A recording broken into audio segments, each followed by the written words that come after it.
So we shall start. Shuru ಮಾಡ್ಕೊಳ್ಳೋಣ.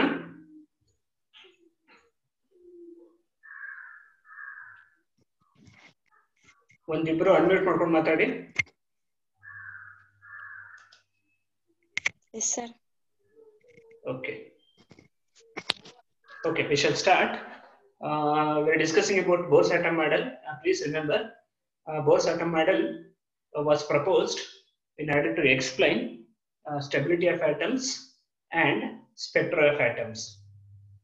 Rutherford theory failed to explain the stability of atoms and spectra of atoms. And please remember that Rutherford model of atom is actually a classical theory, whereas the Bohr's theory is actually based on quantum theory. Something like we can assume that. So Bohr's theory, which is based on the quantum theory, is something like explanation given by the quantum mechanics, because we know that quantum theory is the foundation of quantum mechanics. Okay, that is what we are discussing. I just told about one of the postulate. I just want to repeat. According to Rutherford's theory, an electron can revolve around the nucleus in all possible orbits, whereas the counterpart, Bohr's theory says, not all orbits are possible around the nucleus for an electron. An electron can revolve around the nucleus only in some selected set of orbits, and he calls these orbits as stationary orbits. Okay, and whenever an electron is revolving in one of the stationary orbit, then electron does not lose energy because it is not going to emit energy in the form of radiation. So therefore, its total energy would remain constant. Since its total energy remains constant, therefore no question of the electron falling into the nucleus. Okay, electron, so total stationary orbit alli round ಹೊಡಿಬೇಕಾದ್ರೆ ಅದರ total energy fix ಆಗಿರುತ್ತೆ, constant ಆಗಿರುತ್ತೆ, radiation ಆಗಿ ಅದು ಕಳ್ಕೊಳ್ಳೋದಿಲ್ಲ. ಹಾಗಾಗಿ electron ಏನು ಮಾಡುತ್ತೆ, nucleus ಒಳಗಡೆ ಬೀಳೋ ಪ್ರಶ್ನೆನೇ ಬರೋದಿಲ್ಲ. That's how atoms are stable. So just I want to conclude about the first postulate, that since because of this concept of stationary orbits, so Bohr explained stability of atoms. So stability of atoms could be explained on the basis of stationary orbits. Stationary orbits are those orbits in which electrons' energy would remain constant. So therefore, electron would not fall into the nucleus. Therefore, atoms are stable. Atoms are stable. Okay, this is the first postulate we discussed yesterday. Now let us move on to the second postulate. I hope you are able to see on the screen. Okay. Here, an electron can revolve around the nucleus in only those allowed orbits, in only those allowed stationary orbits, for which angular momentum of the electron, in the sentence miss agide, no problem, ನಾನು ಮತ್ತೆ ಅದನ್ನ recapture ಮಾಡಿ ನಿಮಗೆ ಕಳಿಸಬೇಕಾದ್ರೆ ನೀಟಾಗಿ ಕಳಿಸ್ತೀನಿ ನಾನು. Okay, so in which angular momentum of the electron is actually an integral multiple of h by 2 pi. Okay, where h is Planck's constant. Okay, so an electron can revolve round the nucleus in those orbits, in those selected orbits, in those stationary orbits, in which the angular momentum of the electron, L, capital L, is given by nh divided by 2 pi, where n can be given the number 1, 2, 3, 4, etc., etc., etc. Okay. For example, if you substitute n is equal to 1, angular momentum becomes 1h by 2 pi. So therefore, that is first allowed orbit. If you substitute n is equal to 2, then angular momentum becomes 2h by 2 pi. The place at which, so the angular momentum is 2h by 2 pi is your second allowed orbit. If you substitute n is equal to 3, the angular momentum becomes 3h by 2 pi, and that is third allowed orbit, and so on. Okay, are you following? So an electron cannot revolve in all possible orbits according to first postulate, and second, it can only revolve in some selected set of orbits. And the second postulate says the condition to determine those stationary orbits. First postulate stationary orbits ಅಂದ್ರೆ ಏನು ಅಂತ define ಮಾಡುತ್ತೆ. Second postulate ಆ stationery orbits ನ select ಮಾಡ್ಕೊಳ್ಳೋದಕ್ಕೆ condition ಕೊಡುತ್ತೆ. ಏನದು condition? The condition is the angular momentum of the electron L must be nh by 2 pi. N is an integral number, so therefore an integral multiple of h by 2 pi, where n is 1, 2, 3, and in fact n is given the name principal quantum number. n ಗೆ principal quantum number ಅಂತ ಕರಿತೀವಿ. No problem. ಅದನ್ನ ಆಮೇಲೆ ನೋಡ್ಕೊಳ್ಳೋಣ ಅದನ್ನ. So therefore n is equal to 1 ಹಾಕಿದ್ರೆ angular momentum 1h by 2 pi ಬರುತ್ತೆ. That is first allowed orbit. If you substitute n is equal to 2, you get 2h by 2 pi. So therefore second allowed orbit and so on. Okay. So I repeat, first postulate says what are stationary orbits, whereas the second postulate gives how to find them. What are the conditions to find out your stationary orbits? So stationary orbits can be found with the help of the condition angular momentum L, capital L must be equal to nh by 2 pi. ಯಾವ ಜಾಗದಲ್ಲಿ angular momentum of the electron L is equal to nh by 2 pi satisfy ಆಗುತ್ತೋ ಆ ಜಾಗದಲ್ಲಿ ಮಾತ್ರ stationary orbits ಇರುತ್ತೆ. n is equal to ನೀವು ಯಾವುದೇನೋ number ಕೊಡಕ್ ಆಗೋದಿಲ್ಲ. n ಗೆ 1 2 3 4 5 ಅಂತಾನೆ ಮಾತ್ರ ಕೊಡೋದಕ್ಕೆ ಸಾಧ್ಯ. For example you cannot give n is equal to 1.5. ಈ ಎಕ್ಸ್ಪ್ರೆಷನ್ ಅಲ್ಲಿ n is equal to nh by 2 pi ಅಂತಿದೆಯಲ್ಲ, ಅಲ್ಲಿ n is equal to 1.5 ಅಂತ ಕೊಡಕ್ ಆಗಲ್ಲ ನೀವು, ಅಥವಾ n is equal to 2.7 ಅಂತ ಕೊಡಕ್ ಆಗೋದಿಲ್ಲ. So the value of n is restricted, and the restricted values are your integral values only, ಅಥವಾ integer values only. For example, n is equal to 1, n can be either 1 or it can be 2 or it can be 3, it can be 4 and so on. You cannot give a value something like a fractional number 2.7, so 3.58 ಈ ತರ ಕೊಡಕ್ ಆಗೋದಿಲ್ಲ. Okay, ಯಾವ ಜಾಗದಲ್ಲಿ L is equal to nh by 2 pi condition satisfy ಆಗುತ್ತೋ, where L is angular momentum of the electron, and ಆ ಜಾಗದಲ್ಲಿ ಒಂದೊಂದು ಸ್ಟೇಷನರಿ ಆರ್ಬಿಟ್ ಇರುತ್ತೆ. ಓಕೆನಾ, ಫಾಲೋ ಮಾಡ್ತಾ ಇದ್ದೀರಾ? We shall come back to this. So ಇಬ್ರು ಅನ್ಮ್ಯೂಟ್ ಮಾಡ್ಕೊಂಡು ಮಾತಾಡ್ಬೇಕಾಗತ್ತೆ. So ಫಾಲೋ ಮಾಡ್ತಾ ಇದ್ದೀರಾ? Yes sir. Okay, hopefully you are following. ಏನಾದ್ರು ಡೌಟ್ ಇದ್ರೆ ಮಧ್ಯದಲ್ಲಿ ಕೇಳಿ, ತೊಂದರೆ ಏನಿಲ್ಲ. Okay, now let us move on to the third postulate. Okay sir. So, yes, so the first postulate says if an electron is revolving in a stationary orbit, so therefore its total energy remains constant, so therefore it does not give out radiation. So then the question arises, under what condition the atom is going to emit radiation? Electron ಒಂದೇ stationery orbit ಅಲ್ಲಿ doubt ಹೊಡಿತಿದ್ರೆ ಅದರ total energy constant ಇರುತ್ತೆ, ಅವಾಗ radiation emit ಮಾಡಲ್ಲ. ಹಾಗಾದ್ರೆ ಬೇರೆ ಯಾವ condition ಅಲ್ಲಿ ರೇಡಿಯೇಷನ್ ಎಮಿಟ್ ಮಾಡುತ್ತೆ? The answer for this particular question can be found out with the help of the third postulate. Okay, an atom radiates energy only when an electron jumps from a stationary orbit of higher energy to one of the lower energy. Okay, that means if an electron is making a transition from higher energy orbit to lower energy orbit, then so while jumping from higher energy orbit to the lower energy orbit, the difference in energy is actually emitted in the form of radiation, or the difference in energy is actually emitted in the form of photon. Okay, if the electron jumps from an initial orbit of energy ei, so screen ಮೇಲೆ ಕಾಣಿಸ್ತಿದೆ ಅಂತ ಅನ್ಕೋತೀನಿ, initial ಆಗಿ ಅದೋ ಒಂದು orbital ಇರುತ್ತೆ ei ಅಂತ ತಗೊಂಡ orbital ಎನರ್ಜಿನ, and it makes a transition to a final orbit of energy ef. Okay, where ei is greater than ef, ಅಂದ್ರೆ electron first higher energy orbital ಇರುತ್ತೆ ei ನಲ್ಲಿ, ಆಮೇಲೆ ಕಡಿಮೆ ಎನರ್ಜಿ ಇರೋ ef ಎನರ್ಜಿ ಲೆವೆಲ್ ಗೆ jump ಆಗುತ್ತೆ. Okay, so that a photon of energy h nu, according to quantum theory energy of the photon is h nu, and according to your Bohr's theory or Bohr's postulate, energy of the photon h nu must be equal to ei minus ef.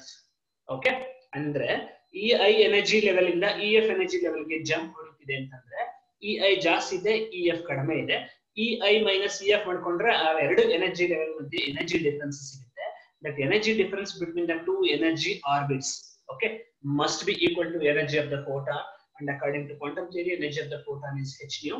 So therefore h nu must be equal to ei minus ef, and this h nu is equal to ei minus ef, or nu is equal to ei minus ef divided by h ಆಗುತ್ತೆ. ಅಂದ್ರೆ ನೀವು h ನ right side ಗೆ ಕಳಿಸಿದ್ರೆ nu ಕೆಳಗಡೆ ಬಂದ್ಬಿಡುತ್ತೆ, and that condition is what we call it as Bohr's frequency condition. Okay, the third postulate is Bohr's frequency condition, and it can be used to calculate the frequency of the photon that is emitted when an electron makes a transition from higher energy orbit to the lower energy orbit. Okay, so according to Bohr, so an atom or an electron emits a photon when it makes a transition from higher energy orbit to the lower energy orbit. Okay, and mathematically the energy of the photon h nu must be equal to ei minus ef, our frequency nu must be equal to ei minus ef divided by h, and that is what we call it as Bohr's frequency condition. Why it is called Bohr's frequency condition? Because using this condition, it is possible to calculate the frequency of the emitted photon when an electron makes a transition from higher energy orbit to the lower energy orbit. Okay. I think you have followed the three postulates. These three postulates are very simple. You have studied already. So just have given a repetition of that one. Anyhow, it is there in the syllabus I am doing. So next what shall we do is we shall try to find out an expression for the radius of a stationary orbit. Okay, I have told only selected set of orbits are possible around the nucleus. So therefore, for those selected set of orbits, for those stationary orbits, we want to find out an expression for the radius, and we are going to find out an expression for the radius just using this Bohr's conditions. A postulate 2 but a postulate 3 ಏನಿದೆ ಅದನ್ನೆಲ್ಲ use ಮಾಡಿಕೊಂಡು we are going to find out the expression for the radius, and of course later we are going to find out the expression for the energy also. Okay, I hope you are following. So let us do the first one, the expression for the energy of a stationary orbit. So for this purpose, we are considering an atom whose nucleus has a charge of plus Ze, and we are considering an atom belonging to an element of atomic number Z. For example, Z is equal to 1 andre hydrogen atom agutte, Z is equal to 2 andre helium atom agutte, yen bekaru aagabodu. So therefore, in general, if the atom has an atomic number of Z, then the nucleus of that atom carries a total charge of plus Ze. Okay, houdalva oppotira idu? Do you agree? The charge on the nucleus is plus Ze. Howda? I want reply from your side. If the atomic number of the atom or element is Z, then in that particular case, the nucleus of the atom carries a charge of plus Ze. Okay, how? Again? Bega heli yaradru? I'm running out of time. Already on the 17 ನಿಮಿಷ ಆಗೋಗಿದೆ. Can somebody say? So mute yourselves. Sorry, unmute yourselves, and can somebody say? ಇದರ line ಅಲ್ಲಿ ಅಥವಾ ಎಲ್ಲರೂ ಹೊರಟೋಗಿದ್ದೀರಾ? ಮೋಹನ, ಅಶ್ವಿನಿ ಇಬ್ರು unmute ಮಾಡ್ಕೊಂಡಿದ್ದೀರಾ? ಮೋಹನ, Ashwini. Yes sir. Yes sir. I am asking some question. I want some answer from your side. I want to know how this is Ze plus Ze hegagatte, because I am considering an atom of atomic number Z. So therefore the nucleus of that particular atom should carry a charge of plus Ze. Why? It is very simple, because there are Z number of protons and each proton carries a charge of plus E. So there are Z number of protons, so therefore the total charge on the nucleus must be plus Ze. Okay, hopefully I think you are following. Let an electron of charge minus E. We are considering one single electron. Actually, this Bohr's theory is applicable for hydrogen and hydrogen-like atom. So the atoms where there is only one electron. No, we should not bother about all those things. Now let us concentrate that there is only one electron, so which is revolving around the nucleus, and that electron is carrying a charge of minus E. You know that electron is a negatively charged particle, so therefore it carries a charge of minus E. And the mass of the electron is small m, and it is moving around the nucleus in an orbit of radius small r with a velocity v. Our electron having a mass of small m, so it is moving with a velocity v around the nucleus in one stationary orbit, and so the radius of the stationary orbit we are taking it as a small r, and this small r expression we want to find out. Okay, and we assume that the mass of the nucleus is infinitely large compared to the mass of the electron, hence mass of the nucleus can be neglected. So here ಇಲ್ಲಿ ಏನಾಗುತ್ತೆ ಅಂತಂದ್ರೆ, so nucleus is at the center and electron is revolving around the nucleus. So compared to the mass of the electron, mass of the nucleus is infinitely large. Since it is infinitely large, so nucleus will not move. Nucleus will be in the state of rest. Nucleus ಯಾವಾಗ rest ಅಲ್ಲಿ ಕೂತಿರುತ್ತೆ, electron ಮಾತ್ರ so nucleus ಸುತ್ತ round ಹೊಡಿತಿರುತ್ತೆ. Okay, for example, if you consider a planet is revolving around the sun. Okay, but sun is not moving, sun is at the center ಅಂತ ತಗೋತೀವಿ. In a similar way, here also, mass of the nucleus is very, very, very large, infinitely large compared to the mass of the electron. So therefore, you can neglect. So motion of the nucleus, we can assume nucleus is in the state of rest, only the electron is revolving around the nucleus. Okay. So now, as the force of attraction between the nucleus and the electron provides the necessary centripetal force. ಇದೆಲ್ಲ ಕಂತೆ ಪುರಾಣ ನಿನ್ನೆ ಹೇಳಿದ್ದೀನಿ. Okay. So there is a force of attraction between the nucleus and the electron. So that force of attraction is the centripetal force. So the expression for the centripetal force, you can write it as m square by r. So expression for the centripetal force is m square by r, and that is equal to force of attraction 1 by 4 pi epsilon naught q1 q2 divided by r square ಆಗುತ್ತೆ. R is the distance between the nucleus and the electron. Q1 is charge on the nucleus plus ZE.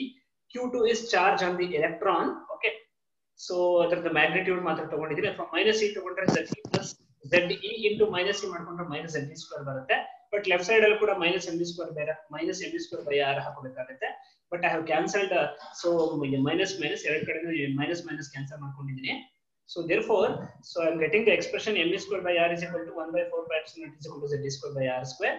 So that is expression 1. Okay, this is equation 1. And according to second postulate, angular momentum L should be equal to nh by 2 pi. And angular momentum is also given by the product of mass of electron, velocity of the electron, and radius of the electron, mvr. So mvr is equal to nh by 2 pi. So if you simplify the second equation, equation 2, so andre v na left side alli itkondu mr na right side ಗೆ ಕಳಿಸಿಬಿಟ್ರೆ you are going to get v is equal to nh by 2 pi mr. So therefore, so I am going to substitute v ಅಥವಾ equation 3 in equation 1. I am going to substitute equation so 3 in equation 1. So equation 1 ಅಲ್ಲಿ 1 r already cancel ಆಗಿದೆ. It is m square. m ಹಾಗೆ ಬರ್ಕೊಂಡು v square ಜಾಗದಲ್ಲಿ n square h square divided by 4 pi square n square r square ಆಗುತ್ತೆ.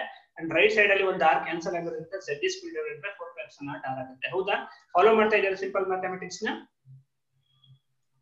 Yes sir. Okay, this is very simple. ಇದನ್ನ second question ಅಲ್ಲಿ already ಓದಿದ್ದೀರಾ. Of course ಗೊತ್ತಾಗ್ಲಿಲ್ಲ ಅಂದ್ರೆ ಆಮೇಲೆ ಒಂದ್ಸಲ ನೋಡ್ಬಿಡಿ, ನಾನು ಇದನ್ನ ಫಾರ್ವರ್ಡ್ ಮಾಡ್ತೀನಿ. ತುಂಬಾ ಈಸಿ ಇದೆ. Okay, so therefore you are going to get this expression. ಮತ್ತೆ ಈ expression simplification ನಾನು ತೋರಿಸಿಲ್ಲ. If you simplify this expression, you are going to get small r is equal to epsilon naught h square divided by pi m square n square by z ಅಂತ ಬರುತ್ತೆ. Okay, and as per this equation, r is equal to epsilon naught h square divided by pi m square into n square by z. So r depends on n. R value ಈ principal quantum number n ಅಂತ ಇದೆಯಲ್ಲ 1 2 3 ತಗೊಳುತ್ತೆ ನೋಡಿ, ಇದ್ರ ಮೇಲೆ depend ಆಗುತ್ತೆ. That's why so r na we don't write it as r, we write it as r. So therefore we are replacing r by rn, so that we are going to get rn is equal to epsilon naught h square divided by pi m square into n square by z. And the same old expression I'm writing it as Rn. Okay, radius of the nth orbit, nth stationary orbit. Equation 4 gives radius of the nth stationary orbit.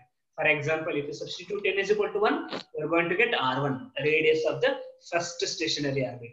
If you substitute n is equal to 2, you are going to get r2.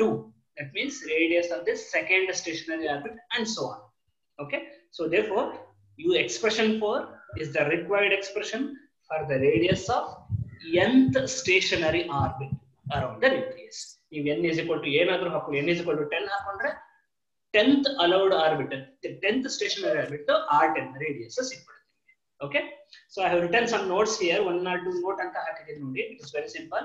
So if you don't want to go for a complicated atom, if you want to go for the simple atom in the periodic table is hydrogen atom. So for hydrogen atom z is equal to 1. So therefore if you substitute z is equal to 1, ಇಲ್ಲಿ z ಹೊರಟೋಗುತ್ತೆ ನೋಡಿ. equation 4 ಅಲ್ಲಿ n square by z ಅಂತ ಇದೆಯಲ್ಲ ಅದು ಹೊರಟೋಗುತ್ತೆ. So that you can write rn is equal to epsilon naught h square n square divided by pi m square. For hydrogen atom, okay, most of the cases we would be discussing about hydrogen atom. So therefore radius of the nth orbit would be epsilon naught h square n square divided by pi m square ಆಗುತ್ತೆ. Okay, so this is the expression for hydrogen atom. And again for hydrogen atom, if you substitute n is equal to 1, so second note, for hydrogen atom and n is equal to 1, n is equal to 1 means first allowed orbit, mute ಮಾಡ್ಕೊಡಿ. So for hydrogen atom, n is equal to 1, first allowed orbit, n is equal to 1 means first allowed orbit. You are going to get r1, sorry ಇಲ್ಲಿ left side ಅಲ್ಲಿ v1 ಅಂತ ಬರ್ಬಿಟ್ಟಿದ್ದೀನಿ, ಇದನ್ನೆಲ್ಲ change ಮಾಡಿ ನಾನು ಕಳಿಸ್ತೀನಿ ನಿಮಗೆ. r1 is equal to epsilon naught h square divided by pi m square. And please remember all the things are constants here. Epsilon naught, permittivity of free space, it is 8.854 into 10 to the power minus 12 units. H is Planck's constant, 6.625 into 10 to the power of minus 34 whole square ಆಗುತ್ತೆ divided by pi 3.14 into m mass of the electron 9.1 into 10 to the power of minus 31 kg e charge on the electron 1.6 into 10 to the power of minus 19 whole square ಆಗುತ್ತೆ. And if you simplify, we shall see this later. ನಾವು ಕಾಲೇಶ್ government promise ಮಾಡ್ಕೋಬೇಕಾದ್ರೆ ನೋಡ್ಕೊಳ್ಳೋಣ ಇದನ್ನ. So you are going to get R1. It is not P1. It is actually R1. R1 is equal to 0.53 into 10 to the power of minus 10 meter. Okay. Or you are going to get a value of 0.53 angstrom because 10 to the power of minus 10 meter is angstrom. So therefore, R1 is equal to 0.53 angstrom. That means radius of the first allowed orbit. Radius of the first allowed orbit n is equal to another first allowed orbit of hydrogen atom. Radius of the first allowed orbit of hydrogen atom is about 0.53 angstrom. 0.53 ಅಂತ ಅನ್ಕೊಂಡ್ರೆ it is about 0.5 ಅಂತ ಇಟ್ಕೊಂಡ್ರೆ it is half a angstrom. Okay, 1 angstrom ಅಲ್ಲಿ ಅರ್ಧ ಬರುತ್ತೆ. You can imagine such is the small value of your the radius of the stationary orbits in the case of hydrogen atom. ಹೌದಾ? Follow ಮಾಡಿದ್ರೆ ಇಲ್ಲಿವರೆಗೂ? Yes sir. Others are following. ಉಳಿದವರು follow ಮಾಡ್ತಾ ಇದ್ರೆ ದಯವಿಟ್ಟು ಅನ್ಮ್ಯೂಟ್ ಮಾಡ್ಕೊಂಡು ಮಾತಾಡಿ, ಮತ್ತೆ ಮ್ಯೂಟ್ ಮಾಡ್ಕೊಳ್ಳಿ. I want reply from some of you. Yes sir. Yes, sir. Okay, so this is very simple mathematics. ಕೆಲವೊಂದನ್ನ ಮಧ್ಯದಲ್ಲಿ ನಾನು ಅವಾಯ್ಡ್ ಮಾಡಿದ್ದೀನಿ, ಬರೆದಿಲ್ಲ. So you can see that later. Okay, ನಾನು ನೋಟ್ಸ್ ಕಳಿಸಿದ ಮೇಲೆ ನೀವು ನೋಡ್ಕೋಬಹುದು ಅಥವಾ ನೀವೇ ಒಂದ್ ಕಡೆ ಇಂಟ್ರೆಸ್ಟ್ ಇದ್ರೆ ಬರೀಬಹುದು. ಓಕೆ, ಇಂಟ್ರೆಸ್ಟ್ ಇದ್ರೆಲ್ಲ ಮಾಡಿದ್ರೆ ಒಳ್ಳೇದು, ಯಾಕಂದ್ರೆ ಎಕ್ಸಾಮಿನೇಷನ್ ಕೇಳಿದ್ರೆ ಇದನ್ನೆಲ್ಲ ಮತ್ತೆ ನೀವು ಮಾಡಬೇಕಾಗುತ್ತೆ. Okay, yes. Now we shall proceed to the next topic. So far we are able to find out an expression for the radius of the stationary orbit. Next, what we are doing is we are trying to find out expression for the energy of the electron. Okay, our electron is revolving around the nucleus, and therefore our electron is possessing two types of energies. Okay, the first energy, by virtue of its motion, so it possesses kinetic energy. And please remember, there is a force of attraction between the electron and the nucleus, and because of this force of attraction between the electron and the nucleus, our electron is also possessing one more type of energy, and that is nothing but your potential energy, electrostatic potential energy. So therefore, the total energy of the electron around the nucleus is the sum of kinetic energy and potential energy. Okay, the total energy of the electron E, capital E, is the sum of kinetic energy K and the potential energy. Okay, kinetic energy is K and potential energy is U. So therefore, total energy E is equal to K plus U. K plus U. Okay, so kinetic energy plus potential energy, but K is equal to half mv square. You know that, alba? Kinetic energy is half mv square. Huh? Yes sir. Yes, kinetic energy is half mv square, but already that equation, centripetal force is provided by necessary centripetal force is provided by the electrostatic force of attraction ಅಂತ ಹೇಳಿದ್ದಲ್ವಾ, ಅದು this expression already use ಮಾಡಿದ್ದೆ ನೋಡಿ. Okay, ಇಲ್ಲಿ 4 pi ಅಂತ extra ಬಂದ್ಬಿಟ್ಟಿದ್ಯಪ್ಪ. I am extremely sorry, ಬರೀಬೇಕು, ತುಂಬಾ mistake ಆಗಿದೆ ಇಲ್ಲಿ, ಬಟ್ ನಾನು ಎಲ್ಲ ಕರೆಕ್ಷನ್ ಮಾಡಿ ಕಳಿಸ್ತೀನಿ ನಾನು. me square by 4, me square by r must be equal to z square divided by 1 by 4 pi epsilon r square ಆಗುತ್ತೆ. ನ್ಯೂಮರೇಟರ್ ಅಲ್ಲಿ 4 pi ಎಕ್ಸ್ಟ್ರಾ ಬಂದಿದೆ, 4 pi ಬರಬಾರ್ದು. So if you simplify, r cancel ಆಗುತ್ತೆ. So right side ಅಲ್ಲಿ you are going to get z square divided by 4 pi epsilon r ಆಗುತ್ತೆ. So therefore, me square is equal to z square divided by 4 pi epsilon r. So but kinetic energy is half me square. So therefore, kinetic energy half me square becomes equal to z square divided by 8 pi epsilon r. Okay, equation 6 gives expression for the kinetic energy. Okay, mute ಮಾಡ್ಕೊಳ್ಳಿ. Okay, so expression for the kinetic energy is z e square divided by 8 pi epsilon r. That is equation 6. Okay, now potential energy of the electron. Can somebody say what is the general expression for the potential energy? ಯಾರಾದ್ರೂ ಹೇಳ್ತೀರಾ expression for the potential energy? If there are two charges, let me help you. If there are two charges q1 and q2, and if the two charges, point charges essentially, the 2 point charges q1 and q2 are separated by a distance small r, let us say small r, then what is your expression for potential energy? Can somebody say? 2 point charges q1 and q2 separated by a distance r, small r, let us say small r. What is the potential energy of that particular system, charge system? It is given by 1 by 4 pi epsilon naught. ನಾನು ಅಲ್ಲಿ ಬರ್ದಿಲ್ಲ, ನಿಮಗೆ ಕಾಣಿಸೋದಿಲ್ಲ, but ಅದನ್ನ ಬಾಯಿನಲ್ಲಿ ಹೇಳ್ತಾ ಇದ್ದೀನಿ, ದಯವಿಟ್ಟು follow ಮಾಡಿ. 1 by 4 pi epsilon naught q1 q2 divided by r. If 2 point charges q1 and q2 are separated by a distance r, then the potential energy of that particular charge system is equal to 1 by 4 pi epsilon naught q1 q2 divided by r. The same system here we have. Okay, q1 antandre it is nothing but the nucleus. The charge on the nucleus is plus Ze, and q2 is nothing but electron. Charge on the electron is minus e. Please remember, sign is very, very important. Q1 charge on the nucleus plus Ze, q2 charge on the electron minus e. So therefore plus Ze into minus e would give you minus Ze square. You can see in expression 7.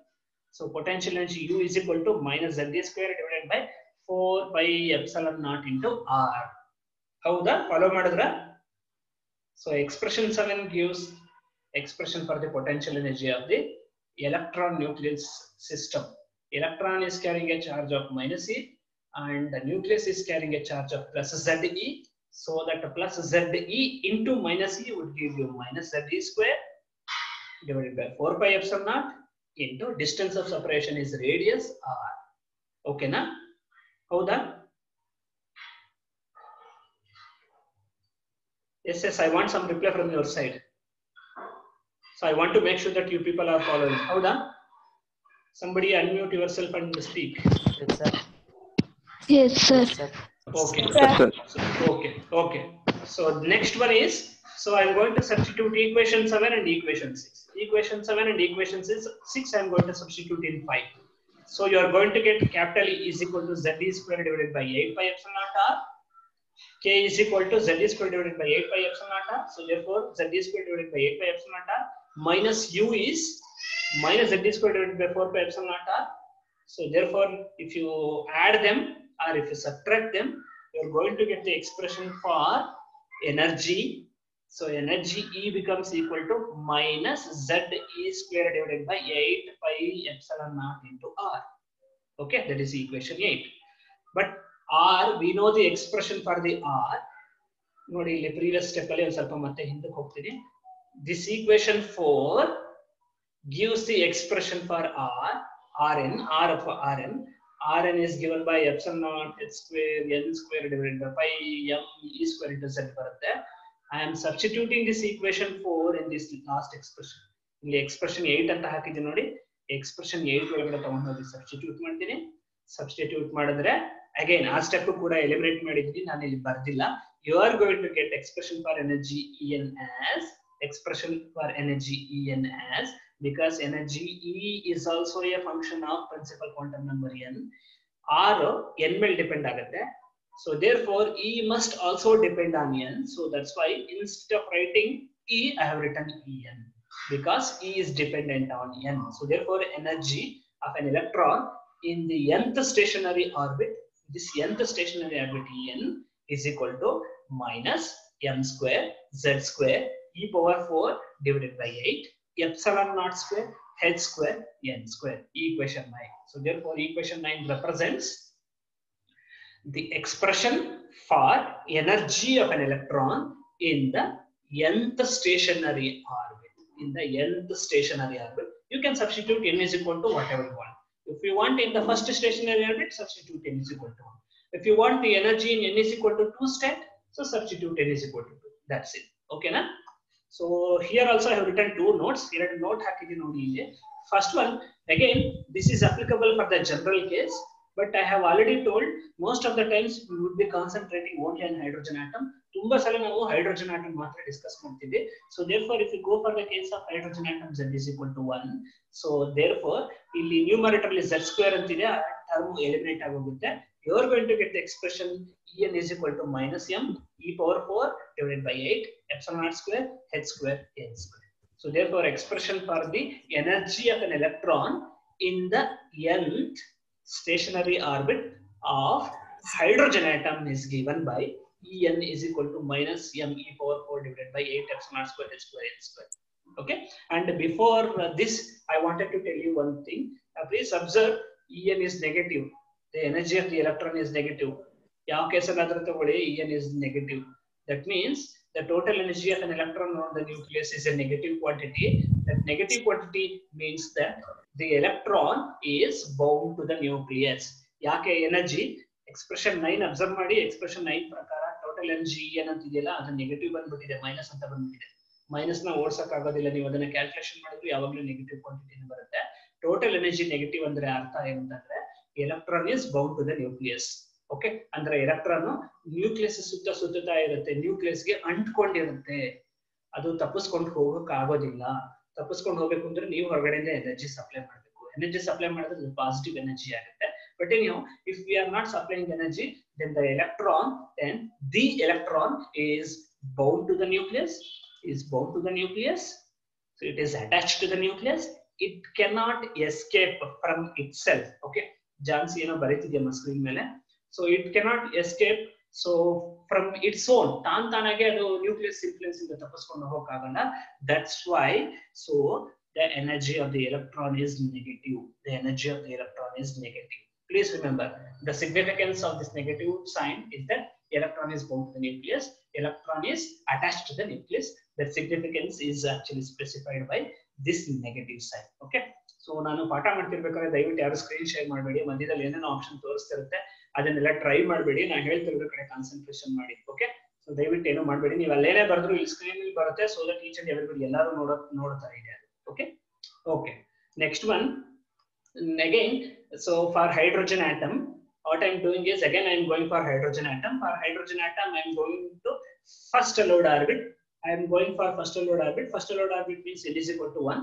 So in this previous expression, En is equal to minus m e power 4 8 epsilon square h square by n square. ಅಲ್ಲಿ n is equal to 1 ಹಾಕೋತೀನಿ ನೋಡಿ. n is equal to 1 ಹಾಕೊಂಡ್ರೆ you are going to get E1 is equal to minus m e power 4 divided by 8 epsilon naught square h square ಆಗುತ್ತೆ. All are constant. M is 9.1 into 10 to the power of minus 31. E is 1.6 into 10 to the power of minus 19 ಇದೆ, ಅದರ power 4 ಇದೆ, divided by 8. Epsilon naught value 8.854 into 10 to the power of minus 12 ಇದೆ, ಅದಕ್ಕೆ ಮತ್ತೆ square ಮಾಡ್ಕೋಬೇಕು. h square ಇದೆ 6.62 into 10 to the power of minus 34 whole square ಆಗುತ್ತೆ. This simplification we shall do it later, ಅದನ್ನ ನೋಡ್ಕೊಳ್ಳೋಣ ಆಮೇಲೆ. If you simplify, we are going to get a value of E1 is equal to minus 2.18 into 10 to the power of minus 18 joule.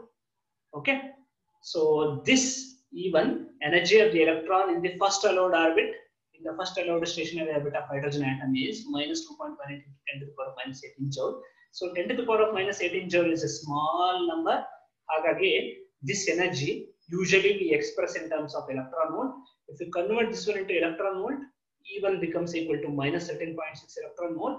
Okay, and using this conversion, 1 electron volt is equal to 1.6 into 10 to the power of minus 19 joule. If you use this, ಅಥವಾ 2.18 into 10 to the power of minus 18 whole divided by 1.6 into 10 to the power of minus 19 ಮಾಡಿದ್ರೆ you are going to get energy of the electron E1 is equal to minus 13.6 electron volt. Okay, energy of the electron in the first allowed orbit of hydrogen atom is about minus 13.6 electron volt, where 1 electron volt is 1.6 into 10 to the power of minus 19 joule ಆಗುತ್ತೆ. Okay, and then so this expression ಏನಿದೆಯೋ equation 9, if you substitute, you can also write En is equal to minus 13.6 electron volt divided by n square ಆಗುತ್ತೆ. So that you can use this expression 10.